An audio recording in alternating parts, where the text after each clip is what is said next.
Si John, 14 years kidney transplant na. Yes, si Doc. Hello. Okay, Doc, rolling. Rolling. Kasama po natin ngayon si Sir John. Isa siyang kidney transplant patient for gano'ng katagal na sir? 14 years po. 14 years. At ngayon ay magluluto tayo ng kanyang kakainin. Chef John.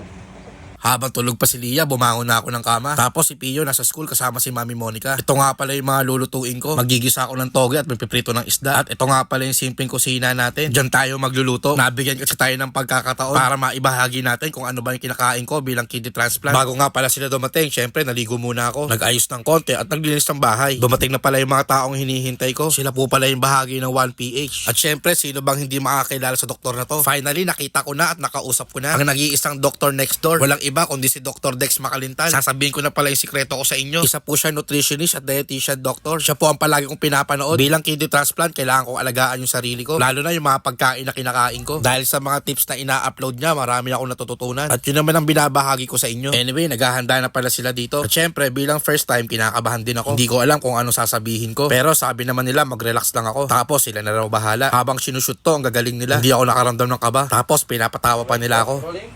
Rolling. Pagkatapos magluto ni Sir John, kasama din naman natin ngayon si Sir Dem, isang nutritionist dietitian din, katulad ko. Tatanungin natin siya ngayon kung ano nga ba ang sasabi natin dito sa pagkain na inihanda ni Sir John. Very good. Very good sa kanyang meal preparation si Sir.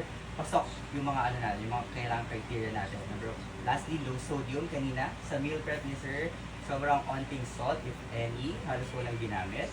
Third is low phosphorus. Wala tayong ginamit na any processed foods sa meal prep na ito. Okay, so pasok na sa dalawa.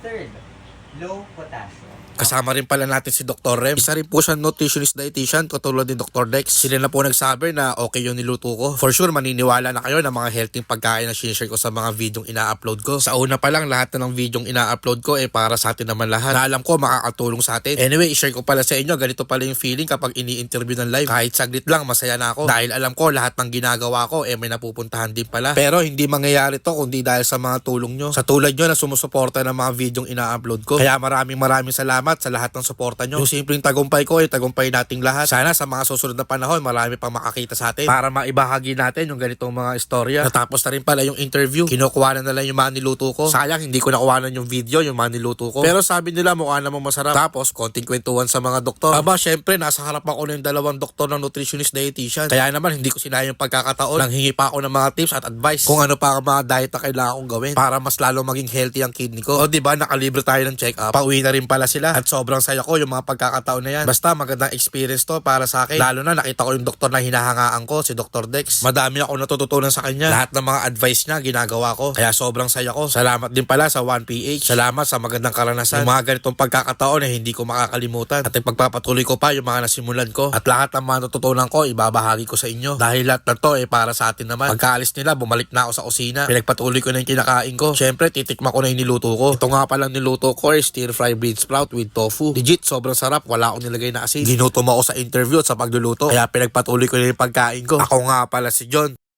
Isa po pala akong kidney transplant. Isa rin pong full-time daddy at house husband. Basta yung simpleng tagumpay ko tagumpay nating lahat. At ito ang buhay ko. Oh, paano ba yan? Hanggang dito na lang. Hanggang sa muli. Paalam! Dok, isang kamay lang, Dok. Isang kamay lang.